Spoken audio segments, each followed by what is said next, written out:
हाँ, what is the laws of motion, Newton laws of motion, कौन बताएगा? First law of motion.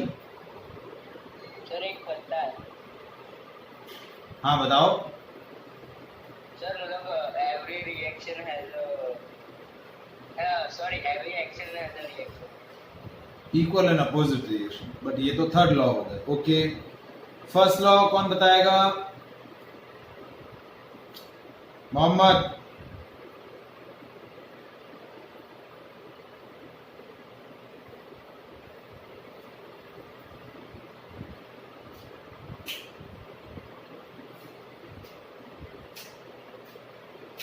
Sir, body in an action stays in an action until an equal force is produced to stop it.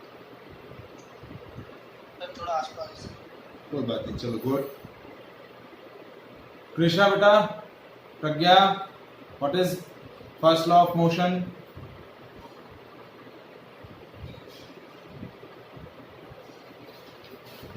थोड़ा सा जल्दी से बताएं।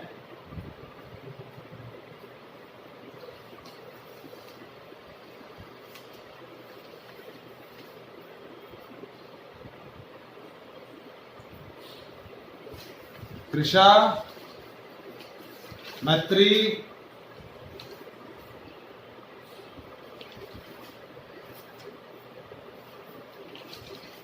थोड़ा speedly. हाँ sir, object motion में रहता है, यूनिफॉर्म मोशन में रहता है जब तक उसे पीछे से कोई फोर्स नहीं मिलता। ओके गुड, अच्छी बात है। हाँ जी, कृष्णा का रिप्लाई नहीं आया। देखिए, फर्स्ट हम Newton's laws of motion discuss कर रहे हैं चैप्टर। इस चैप्टर के अंदर मेनली हमें लॉज ऑफ मोशंस को स्टडी करना है, मतलब उनकी प्रैक्टिकल एप्लीकेशंस को हमें डिस्कस करना है। देखिए, लॉज ऑफ मोशन क्या है, उनकी डेफिनेशंस, उनके स्टेटमेंट ऑलरेडी आप जूनियर स्टैंडर्ड्स में पढ़ चुके हैं, 9th स्टैंडर्ड में। ठीक है, बेसिकली हमें 11th में बेसिकली क्या डिस्कस करना है कि उन लॉज ऑफ मोशन को हम प्रैक्टिकल सिचुएशंस में कैसे अप्लाई करेंगे, रियलिस्टिक सिचुएशंस में, न्यूमेरिकल प्रॉब्लम्स में, एनालिटिकल प्रॉब्लम में उनको कैसे यूज किया जाएगा और कैसे सिचुएशंस को सॉल्व आउट किया जाएगा। तो बेसिकली हमें वो सीखना है न्यूटन्स लॉज ऑफ मोशन का। तो बेसिक्स जो हैं, लॉज ऑफ मोशन क्या है, उनके स्टेटमेंट क्या है, ठीक है, वो हम डिस्कस कर रहे हैं, बट उनको कैसे अप्लाई करना मेनली हमें इस चैप्टर के अंदर ये डिस्कस करना है। तो Newton first, there are 3 laws of motion.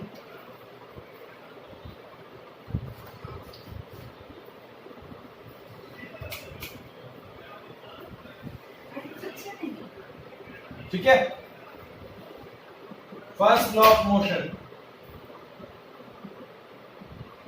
That is known as law of inertia. ठीक है, and basically first law of motion basically gives a definition about the force. What is force? Force को कौन define करता है? Newton's first law of motion. ठीक है, second law of motion gives the magnitude. Newton's का जो second law है वो फोर्स का मैग्नीट्यूड डिस्कस करता है। और third law of motion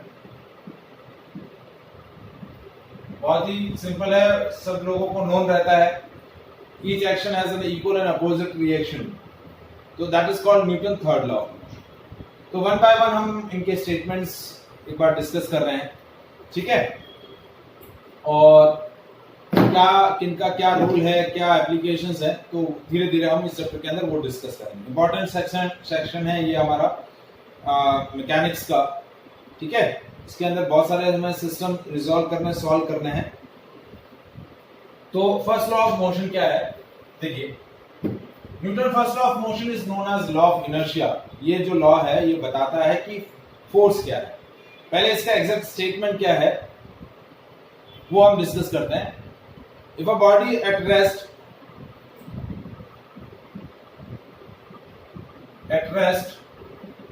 will remain at rest or a body in a uniform motion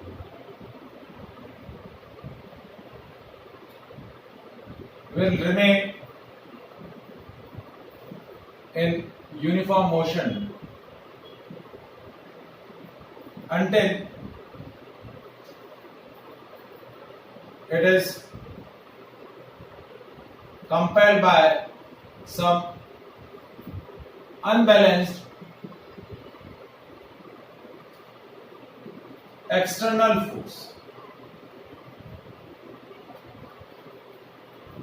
यदि कोई बॉडी रेस्ट में है तो रेस्ट में रहेगी, यदि कोई बॉडी यूनिफॉर्म मोशन में है तो it has a tendency to travel with the uniform motion जब तक उस पर कोई भी एक्सटर्नल अनबैलेंस फोर्स नहीं लग जाता। अब इसको हम थोड़ा सा सिंपल, थोड़ा सा और शॉर्ट करते हैं। That vector sum of all the forces, देखिए ये स्टेटमेंट आप पहले पढ़ चुके हैं, अब मैं थोड़ा सा इसी को चेंज कर रहा हूं। Vector sum of all the forces acting on the particle और acting on object is 0 if and only if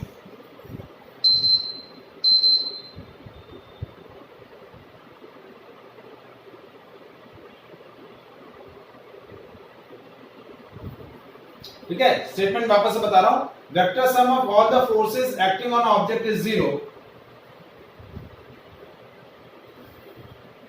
then and only object is remain unaccelerated। Unaccelerated का मतलब क्या हुआ कि उसका एक्सेलरेशन 0 होगा, यानी either it is at rest or in a uniform motion। क्योंकि जब भी कोई ऑब्जेक्ट यूनिफॉर्म मोशन से ट्रैवल करता है या रेस्ट में होता है, उसी कंडीशन में उसका एक्सेलरेशन 0 होता है। ठीक है, यानी वो कहने का मतलब क्या बोल रहा है कि acceleration is 0 if and only if f net is 0। किसी भी ऑब्जेक्ट का, किसी भी सिस्टम का एक्सेलरेशन तभी 0 हो सकता है जब उस पर एक्ट होने वाले सारे फोर्सेस 0। ये चीज यही बता रहा है कि यदि आपका ऑब्जेक्ट रेस्ट में है या फिर ऑब्जेक्ट यूनिफॉर्म मोशन से ट्रेवल कर रहा है, इसका मतलब क्या हुआ, उस पर लगने वाले जितने भी फोर्सेस हैं उन फोर्सेस का वेक्टर सम 0 है। तभी या तो वो रेस्ट में, क्योंकि रेस्ट में है तभी एक्सेलरेशन 0 होता है, या फिर जब वो यूनिफॉर्म वेलोसिटी से ट्रेवल करता है उस केस में एक्सेलरेशन 0 होता है। तो जब भी कोई ऑब्जेक्ट रेस्ट में है या फिर यूनिफॉर्म मोशन में ट्रेवल कर रहा है, इसकी दो सिचुएशंस हो जाएंगी, दो कंडीशन हो जाएगी। या तो उस पर कोई भी फोर्स नहीं लग रहा है, या फिर जितने भी फोर्सेस लग रहे हैं वो सारे फोर्सेस बैलेंस्ड हैं, उनका वेक्टर सम जो है वो 0। So this is called Newton's first law of motion, and it is also known as law of inertia। Why it is called law of inertia? क्योंकि यदि कोई ऑब्जेक्ट रेस्ट में है तो रेस्ट की टेंडेंसी रहेगी, यूनिफॉर्म मोशन में travel कर रहा है एक पर्टिकुलर डायरेक्शन में, तो यूनिफॉर्म मोशन से उसी डायरेक्शन में ट्रेवल करता रहेगा जब तक उस पर कोई भी अनबैलेंस फोर्स नहीं लगेगा। Is it clear? समझ में आया बेटा? तो यदि हमें सबसे शॉर्ट फॉर्म डिस्कस करना है फर्स्ट लॉ ऑफ मोशन को, तो हम ये बोलेंगे acceleration of the object is 0 if and only if the net forces acting on the objects are 0।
ठीक है.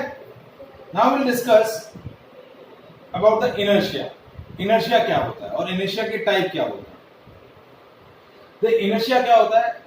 Inertia of any object is inability of an object to doesn't change its state of rest और state of motion by itself.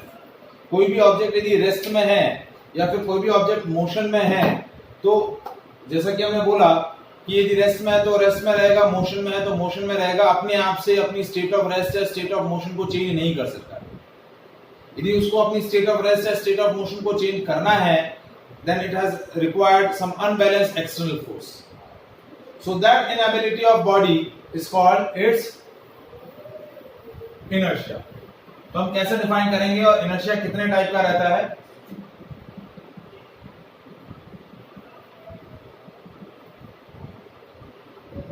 Inertia of any object is measure its inability. क्या major कर रहा है. उसकी एक inability को major कर रहा है to doesn't change its state of rest और state of motion by itself. कि कोई भी बॉडी या कोई भी ऑब्जेक्ट अपनी स्टेट ऑफ रेस्ट या स्टेट ऑफ मोशन को अपने आप से चेंज नहीं कर सकता. And mass of an object measure its inertia. देखिए, जितना हैवी मास होगा, जितना हैवी बॉक्स होगा, जितना हैवी ऑब्जेक्ट होगा, उसका इनर्शिया उतना ही ज्यादा होगा. आपने पढ़ा हुआ है 9th स्टैंडर्ड में. देखिए, ये डस्टर है, इसका मास ज्यादा है इस पेन के कंपैरिजन में. ठीक है, तो इस डस्टर का इनर्शिया ज्यादा होगा, इस पेन का इनर्शिया कम होगा. यदि इस पेन को इसकी स्टेट ऑफ रेस्ट से चेंज करना है तो हमें लेसर फोर्स रिक्वायर्ड होगा. यदि इस डस्टर को हमें इसकी स्टेट ऑफ रेस्ट से चेंज करना है, then we will require a large force. तो जितना ज्यादा इनर्शिया होगा उतना ज्यादा एक्सटर्नल फोर्स हमें अप्लाई करना पड़ेगा to change the state of rest और state of motion of an object. ठीक है. अब इनर्शिया आपका 3 तरीके का है. Inertia of rest, inertia of motion और तीसरा है इनर्शिया ऑफ डायरेक्शन. तो देखिए, इनर्शिया ऑफ रेस्ट क्या है कि that is inability of body to doesn't change its state of rest by itself. यदि कोई ऑब्जेक्ट रेस्ट में है तो उसकी टेंडेंसी रहेगी रेस्ट में रहने की. तो that inability of body is called its inertia of rest. ठीक है. बहुत सारे एग्जांपल्स आप पढ़ चुके हैं. एग्जांपल्स बताने हैं आपको इनर्शियाज के, या मैं आगे मूव करूं.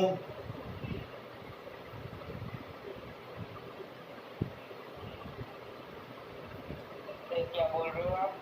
इनर्शिया के एग्जांपल्स बताने हैं. हाँ सर, एक तो चलिए, जैसे देखिए मैं एग्जांपल डिस्कस करता हूं. सपोज एक जैसे नॉर्मली हमारा जो नॉर्मल पब्लिक बस होता है उसमें आप खड़े खड़े ट्रैवल कर रहे हैं. ठीक है. बस एक जगह पे स्टैंडिंग है. अब अचानक यदि क्या करेगी, बस अचानक से शुरू होगी तो क्या होगा, we feel the jerk in a backward direction. Suppose आप इस तरीके से हैंडल पकड़ के खड़े हैं बस के अंदर और बस इनिशियली स्टॉप है, अचानक बस ने अपना मोशन शुरू किया. ठीक है. तो क्या होगा, we feel the jerk in a backward direction. हम पीछे की तरफ जाएंगे, ऐसे जाएंगे पीछे थोड़ा सा. तो why we feel the jerk in a backward direction? क्यों?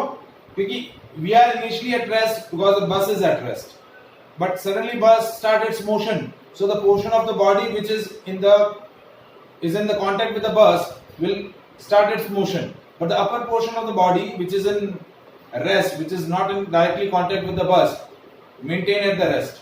क्योंकि उस पर कोई फोर्स लग ही नहीं रहा है, तो वो उसकी टेंडेंसी अभी भी क्या होगी, it has a tendency to maintain at the rest. तो आगे वाला पोर्शन जो है, सॉरी नीचे वाला जो पोर्शन है वो आगे जा रहा है बस के साथ, लेकिन ये जो ऊपर वाला पोर्शन है वो अभी भी कैसा है, रेस्ट में। तो that's why we feel the jerk in a backward direction. फिर आता है inertia of motion, that is inability of body to doesn't change the state of motion by itself. जैसे सपोज आप अपनी 4 व्हीलर या 2 व्हीलर पे कांस्टेंट वेलोसिटी के साथ ट्रेवल कर रहे हैं, सडन ऑब्स्टिकल आया and the driver applies a brake, so all the passenger feel the jerk in a forward direction. इसीलिए क्या बोला जाता है, सीट बेल्ट लगा के ड्राइव करना चाहिए कि सपोज सडन कोई ऑब्स्टिकल आया है, so the body will never feel a jerk in a forward direction. Seat belt से वो फॉरवर्ड जर्क नहीं फील करेगा, वो स्टॉप हो जाएगा क्योंकि बेल्ट की वजह से उस पर फोर्स लगेगा। अब आगे की डायरेक्शन में क्यों फील जर्क फील हो रहा है, क्योंकि सडनली बस आपकी व्हीकल ने स्टॉप किया तो बॉडी का जो पोर्शन बस के साथ कांटेक्ट में है वो स्टॉप हो गया, लेकिन जो अपर पोर्शन है still it has a tendency to continue in the motion in a forward direction. तो इस वजह से हमारा ये वाला पोर्शन आगे की तरफ जाता है। अब आता है inertia of direction, inability of body to doesn't change its state direction of motion by itself. ये आप किसी एक पर्टिकुलर डायरेक्शन में जा रहे हैं तो आप अपने आप से अपनी डायरेक्शन ऑफ मोशन चेंज नहीं कर पाएंगे। डायरेक्शन ऑफ मोशन को चेंज करने के लिए you have required external force. जैसे आप अपने व्हीकल पे ट्रैवल कर रहे हैं, सडनली आपने यदि कोई टर्न लिया, तो आप जिस डायरेक्शन में टर्न लेंगे व्हीकल का, आप उसकी अपोजिट डायरेक्शन में जर्क फील करें। जैसे आप सडन जा रहे हैं, सडन आपने क्या किया, सर्कल पे टर्न लिया सडन स्पीड के साथ, तो क्या होगा, यदि आप राइट टर्न ले रहे हैं तो आपकी बॉडी लेफ्ट साइड में जाएगी, और आप लेफ्ट टर्न ले रहे हैं तो आपकी बॉडी राइट साइड में जाएगी। So that is inertia of direction. तो कोई भी ऑब्जेक्ट है वो अपने आप से अपनी स्टेट ऑफ रेस्ट या स्टेट ऑफ मोशन को चेंज नहीं कर पाता। यदि उसको अपना स्टेट ऑफ रेस्ट या स्टेट ऑफ मोशन चेंज करना है तो it requires an unbalanced external force. Is that clear? Yes, sir. ठीक है।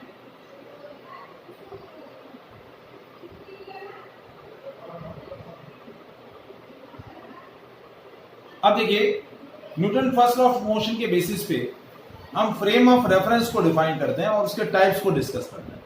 देखिए, फिजिक्स के अंदर हमने 1D के अंदर पढ़ा था, फ्रेम ऑफ रेफरेंस क्या होता है, set of 3 mutually perpendicular axis is known as frame of reference. क्या बोलते हैं, frame of reference. Set of 3 mutually perpendicular axis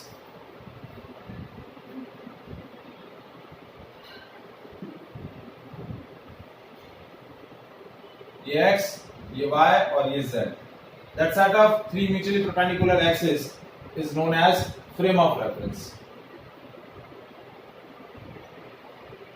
अब फ्रेम ऑफ रेफरेंस जो है वो 2 तरीके का होता है। एक होता है इनर्शियल फ्रेम ऑफ रेफरेंस और एक होता है non inertial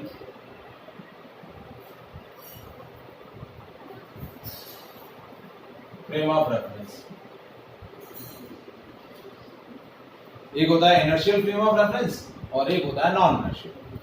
inertial frame of reference क्या बोला जाता है, the frame of reference which is at rest और which is travel with a uniform velocity, या तो रेस्ट में होगा या फिर यूनिफॉर्म वेलोसिटी से ट्रेवल कर रहा है, तो that is called inertial frame of reference. जैसे हमारी अर्थ क्या होती है, एक कांस्टेंट वेलोसिटी से क्या कर रही है, रोटेट हो रही है अपने एक्सिस पे। तो अर्थ जो है वो कैसा फ्रेम ऑफ रेफरेंस है, इनर्शियल फ्रेम ऑफ रेफरेंस। ठीक है। अब देखिए, हम सारे लोग जो हैं वो अर्थ पे रहते हैं, तो यदि आपकी मोशन को ऑब्जर्व कर रहे हैं अर्थ के रेस्पेक्ट में, तो आप क्या है, जैसे अभी आप अपने क्लासरूम मतलब रूम में बैठे हैं, स्टडी कर रहे हैं, ठीक है, मैं अपने रूम में आपको पढ़ा रहा हूं, तो हम दोनों एक दूसरे के रेस्पेक्ट में क्या है, रेस्ट में है, क्योंकि हमारी पोजीशन चेंज नहीं हो रही है टाइम के साथ, तो हम रेस्ट में।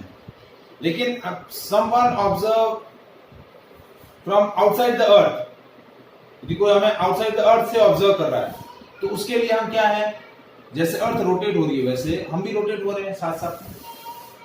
तो वो फ्रेम कैसा हो गया, non inertial frame of reference.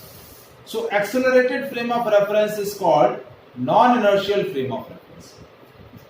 Inertial frame of reference मतलब frame of reference which is static, which is at rest, वो होता है इनर्शियल फ्रेम ऑफ रेफरेंस। और एक्सेलरेटेड फ्रेम ऑफ रेफरेंस क्या बोला जाता है, non inertial frame of reference. अब इसका क्या रोल है एनएलएम में, इसका क्या एप्लीकेशन है, लेटर ऑन हम डिस्कस करेंगे। जब मैं एक बार Newton second law of motion discuss करूंगा उसके बाद आपको दोनों का डिफरेंस डिस्कस करूंगा कि इनर्शियल फ्रेम ऑफ रेफरेंस में और non inertial frame of reference में लॉज ऑफ मोशन कैसे चेंज हो। तो a frame of reference which is static, which is at rest और travel with the uniform velocity, वो होता है इनर्शियल फ्रेम ऑफ रेफरेंस। और नॉन इनर्शियल मतलब accelerated frame of reference is called non inertial frame of reference. Is it clear? Yes sir. अब आता है second law of motion.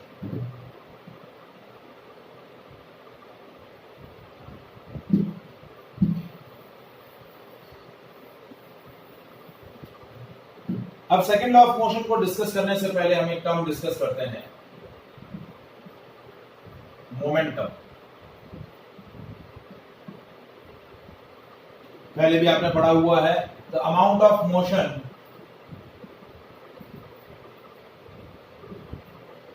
possessed by any object is called its momentum. The amount of motion possessed by any object is called its momentum. Numerically,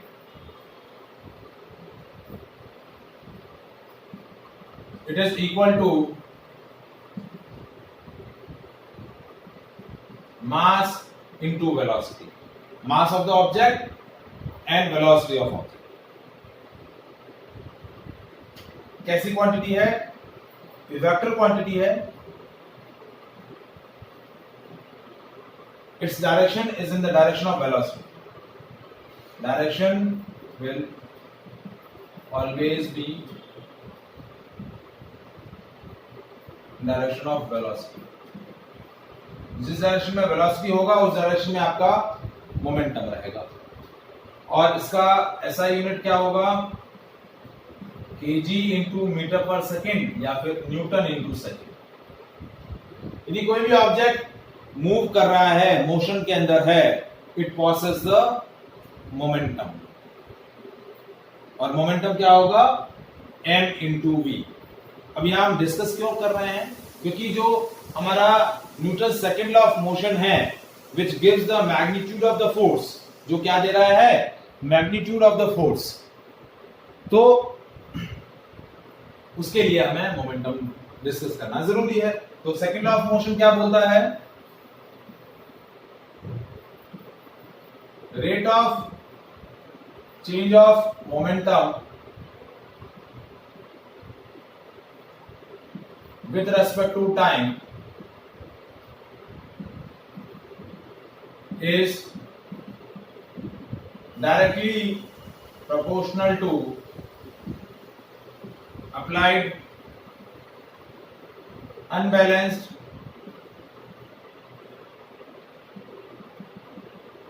external force,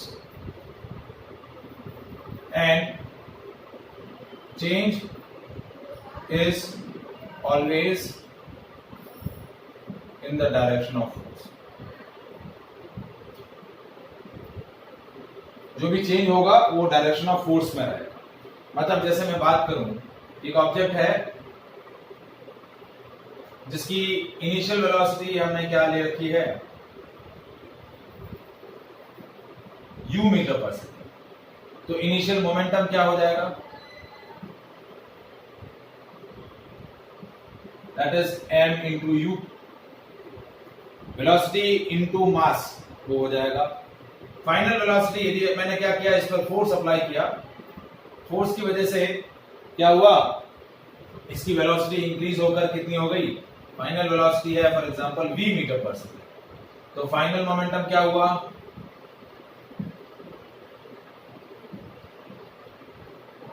that is m into v. यदि ये मैंने t1 time पर initial velocity बोली है और t2 time पर velocity मैंने बोली है v मीटर पर सेकेंड, तो चेंज इन मोमेंटम कितना हुआ? p2 minus p1 upon t2 minus t1, ये हो गया। This is called rate of change of momentum with respect to time. Change in momentum is p2 minus p1 and time interval is t2 minus t1। तो देखिए ये हो गया m v minus u upon delta t। ये हो गया change in momentum with respect to time. तो statement क्या बोल रहा है? Rate of change of momentum that is delta p by delta t। Delta p by delta t is directly proportional to f। अब देखिए ये p2 minus p1 upon t2 minus t1, ये है delta p by delta t, rate of change of momentum that is equal to m v minus u by delta t। ठीक है, तो ये क्या आया? m v minus u upon delta t is directly proportional to f। अब v minus u upon delta t ये होता है acceleration. Change in velocity upon time क्या होता है? एक्सेलरेशन। तो m a is directly proportional to f। Proportionality sign हमने remove किया तो एक कांस्टेंट आया k की वैल्यू होती है प्रैक्टिकली 1, तो f is equal to m and this gives the magnitude of force. Force की वैल्यू क्या हो जाएगी? m into a। तो एक्सटर्नल फोर्स का मैग्नीट्यूड कैसे दिया जाएगा? Either F is equal to ma और either F is equal to P2 minus P1 upon T2 minus T1। Rate of change of momentum with respect to time, external force या तो ये रहेगा या फिर एक्सटर्नल फोर्स की value होगी m into a। So this is called Newton second law of motion. Is it clear? Yes, sir. Anyone? Is there any doubt? No, sir. कितना time बचा है? No, sir. That is it. हाँ, बच्चा sir 1-2 minute है। हाँ, एक ही minute. चलिए ठीक है। थर्ड लॉ ऑफ मोशन यूं भी आज हो नहीं पाएगा, ठीक है। तो सेकंड लॉ ऑफ मोशन हमने डिस्कस किया, first law of motion discuss किया। अब पहले थर्ड लॉ ऑफ मोशन एक बार डिस्कस कर लेते हैं, फिर वापस से हमें सेकंड लॉ, मेनली हमें सेकंड लॉ थर्ड लॉ को डिटेल से डिस्कस करना है, ठीक है ना।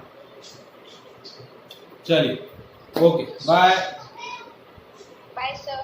Bye sir.